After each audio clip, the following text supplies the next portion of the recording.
Assalamualaikum warahmatullahi wabarakatuh.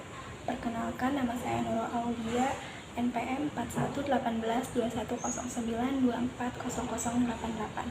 Saya mahasiswa semester 2 Prodi PGSD Fakultas FKIP Universitas Islam Fatimah Bekasi. Melalui video ini saya akan memenuhi tugas ujian tengah semester mata kuliah karakter keislaman dengan dosen pengampu Bapak Rijal Pahlevi. Oke, yang akan saya bahas yaitu mengenai haji. Jadi haji adalah rukun Islam yang kelima yang wajib dilaksanakan oleh setiap muslim yang mampu secara fisik, finansial, maupun keamanan. Secara bahasa, haji berasal dari kata al-hajj yang artinya menyengaja. Dalam konteks ini berarti menyengaja melakukan perjalanan ke Baitullah. Namun secara istilah, haji adalah berkunjung ke Baitullah untuk melakukan serangkaian ibadah.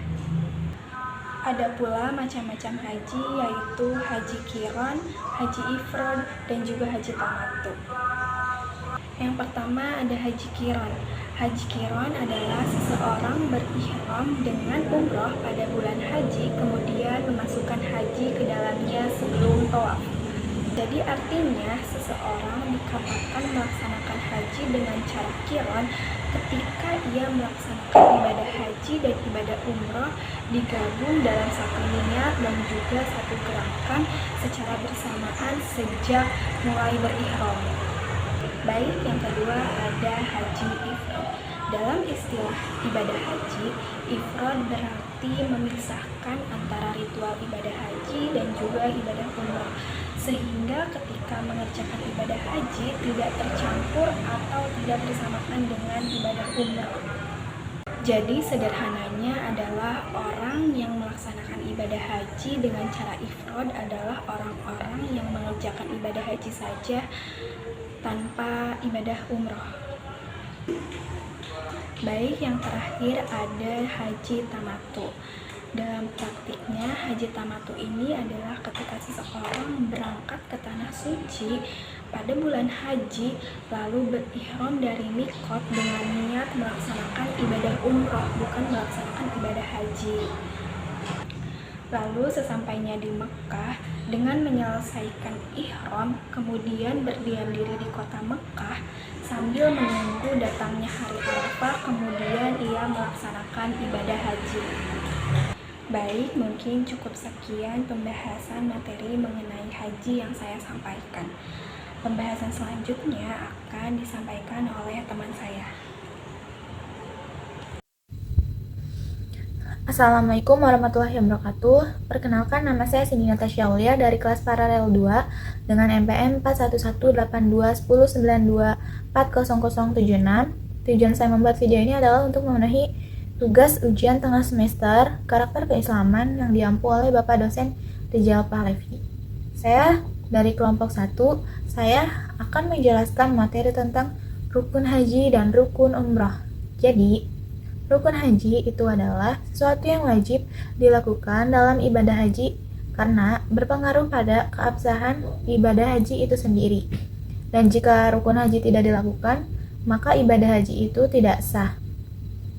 Dan yang pertama dari rukun haji itu ada ihram. Ihram adalah niat untuk memulai mengerjakan rangkaian ibadah haji dengan memakai pakaian ihram disertai dengan niat haji. Bagi laki-laki, pakaian ihram terdiri dari 2 helai kain putih yang tidak dijahit. Sedangkan bagi perempuan, pakaian ihram merupakan pakaian yang menutup aurat kecuali wajah dan telapak tangan. Dan saat berihram, ada beberapa larangan yang harus dipatuhi seperti tidak boleh memotong kuku dan memotong rambut, tidak memakai wangi-wangian, tidak boleh berburu binatang, dan tidak boleh melakukan hubungan suami istri. Tujuan dari rukun ihram ini adalah untuk menunjukkan kesetaraan semua jemaah haji di hadapan Allah Subhanahu wa taala tanpa adanya perbedaan orang kaya atau orang miskin dan sebagainya. Yang kedua, ada wukuf.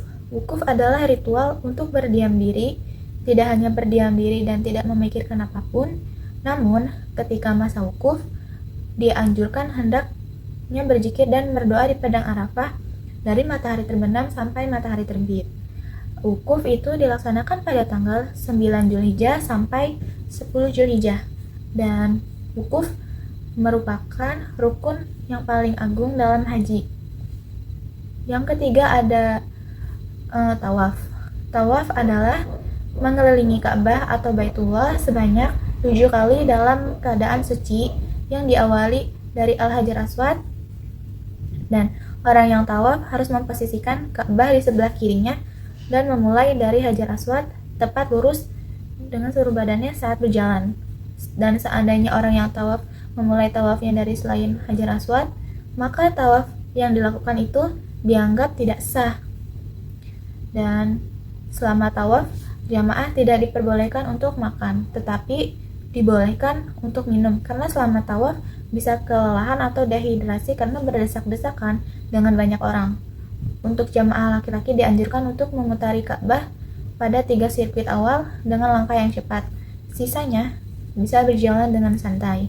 Jika tawaf sudah selesai, jamaah langsung melakukan sholat sebanyak 2 rakaat di makam Nabi Ibrahim, sebuah tempat di depan Ka'bah. Karena namun banyaknya jemaah haji, jamaah bisa melakukan sholat 2 rakaat itu di dalam masjid. Biasanya setelah sholat jamaah akan meminum air sumur Zam-Zam yang tersedia di sekitar masjid. Dan saat tawaf, jamaah bisa mencium atau menyentuh Hajar Aswad. Namun, jika jemaah tidak bisa menyentuh atau mencium Hajar Aswad karena keramaian, jemaah cukup menempelkan tangannya ke Hajar Aswad tersebut. Yang keempat dari rukun haji ada sa'i.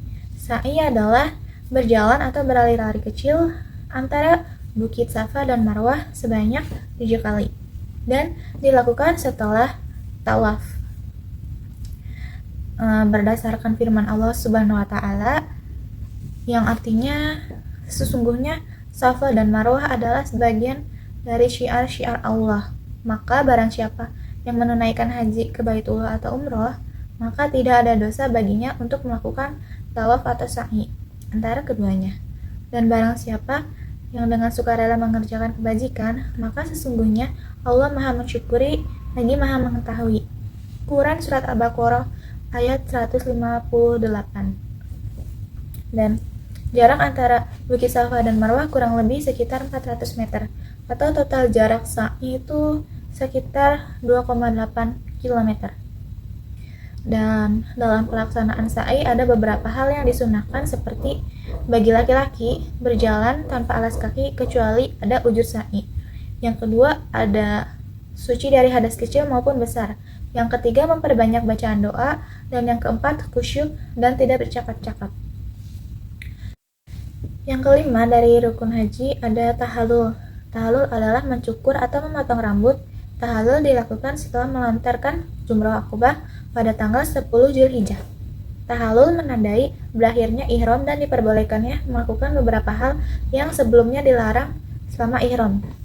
Untuk laki-laki lebih dianjurkan untuk bercukur atau gundul, atau boleh juga memotong rambut sepertiga bagian atas atau kurang dari itu. Dan untuk perempuan hanya boleh memotong sebagian rambutnya, kemudian memotong sepanjangnya 1 ruas jari. Dan yang keenam dari rukun haji ada tertib.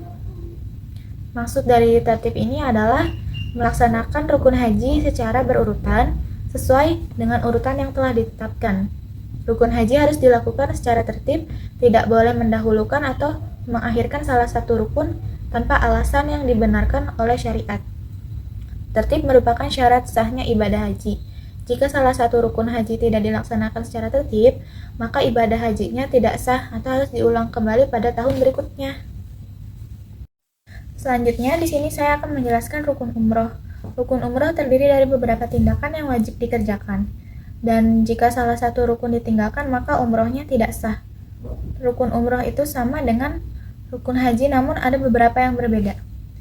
Rukun umroh yang pertama itu ada ihram, memasuki keadaan suci dan bersih dengan mengenakan pakaian ihram dan berniat melakukan umrah. Yang kedua ada tawaf, mengelilingi Ka'bah sebanyak 7 putaran.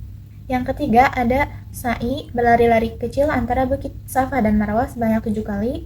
Yang keempat ada tahalul, menggunting rambut, atau mencukur kepala setelah melakukan sa'i. Dan perbedaan rukun haji dan rukun umroh adalah dari waktu pelaksanaannya. Haji dapat dilakukan oleh setiap muslim yang mampu secara fisik dan finansial. Pelaksanaan haji hanya dapat dilakukan pada bulan Zulhijjah, tepatnya pada tanggal 8 sampai 13 Zulhijjah. Jika umroh adalah ibadah sunnah yang bisa dilakukan kapan saja sepanjang tahun. Tidak ada batasan waktu tertentu untuk melaksanakan umroh. Dan perbedaan utama antara rukun haji dan rukun umroh terletak pada keberadaan rukun wukuf di Arafah dan mabit di Musdalifah dalam haji. Kedua rukun ini tidak ada dalam umroh. Selain itu, tahallul dalam haji dilakukan setelah melempar jumrah, sedangkan dalam umroh dilakukan setelah sa'i. Dan perbedaannya juga terletak dari niatnya. Ada perbedaannya, niat merupakan bagian penting dalam pelaksanaan ibadah haji dan umroh. Niat haji dan umroh berbeda meskipun keduanya dilakukan di tempat yang sama. Niat haji diucapkan saat memasuki ihram dengan kalimat labbaik Allahumma labbaik, labbaik la syarikalah labbaik, innal hamda wal ni'mata laka wa la syarikalaka.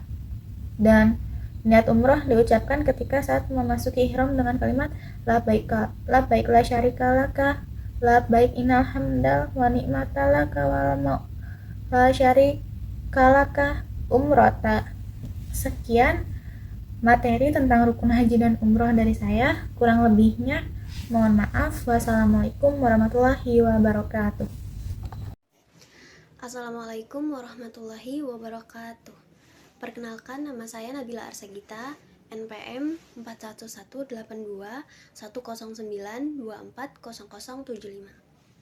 Baik, di sini saya ingin menjelaskan terkait definisi umroh dan hukum umroh. Yang pertama yaitu ada definisi umroh. Nah, apa itu umroh? Umroh ini merupakan sebuah ibadah yang dilakukan oleh umat muslim. Jadi, umroh ini merupakan sebuah ibadah yang dilakukan dengan mengunjungi Ka'bah di Mekah. Mengunjungi Ka'bah untuk apa? Untuk melaksanakan serangkaian amalan-amalan seperti ihram, tawaf, sa'i, dan tahallul. Nah, ihram, tawaf, sa'i, dan tahallul ini merupakan amalan-amalan yang dilakukan oleh setiap umat muslim yang ingin melaksanakan umroh. Nah, yang pertama amalan ini yaitu ada ihram. Nah, ihram, apa itu ihram? Ihram ini merupakan niat seseorang untuk melaksanakan ibadah umroh atau haji. Nah, jadi ihram ini merupakan niat dari seseorang ketika seseorang ini akan melaksanakan umroh atau haji.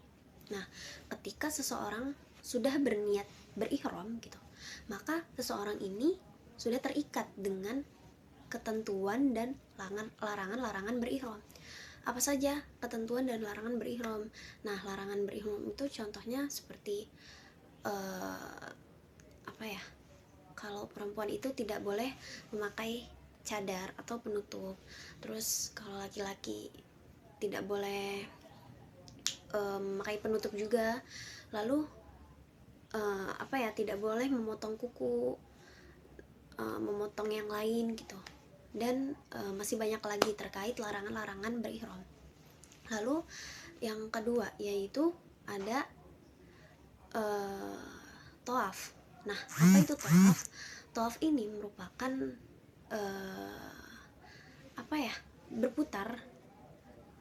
berputar atau mengelilingi Ka'bah selama 7 putaran. Nah, lalu yang ketiga ini ada sa'i. Sa'i, apa itu sa'i? Sa'i ini merupakan perjalanan antara Bukit Sofa dan Bukit Marwah.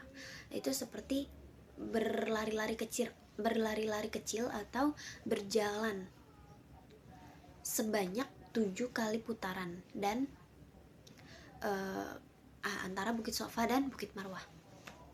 Lanjut, yang terakhir ini ada tahallul. Nah, apa itu tahallul? Tahallul ini merupakan bagian terakhir dari keempat serangkaian amalan ini.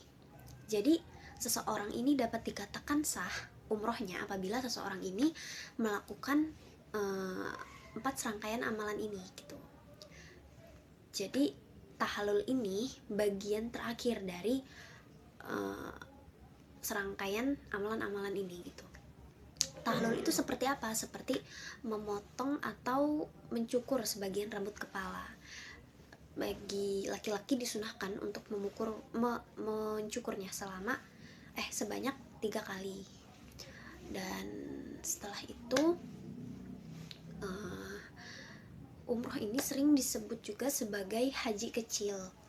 Nah, prosesnya ini mirip dengan haji, namun berbeda gitu. Ketika umroh ini lebih ringan dan dapat dilakukan kapan saja ketimbang haji.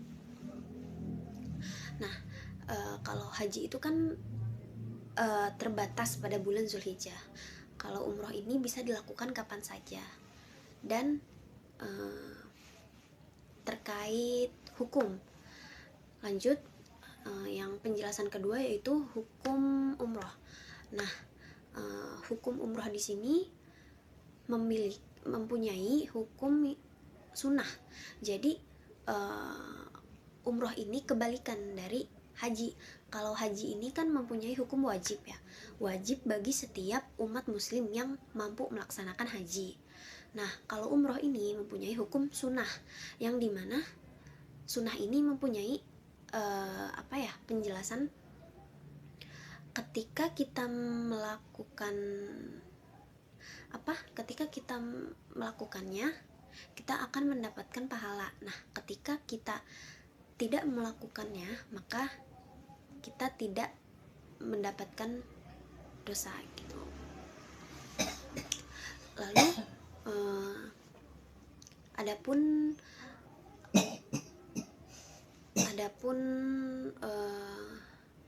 hadis riwayat Bukhari dan Muslim. Adapun hadis-hadis dari riwayat Bukhari dan Muslim itu al-umratu ilal umrati kafaratun lima bainahuma. Nah,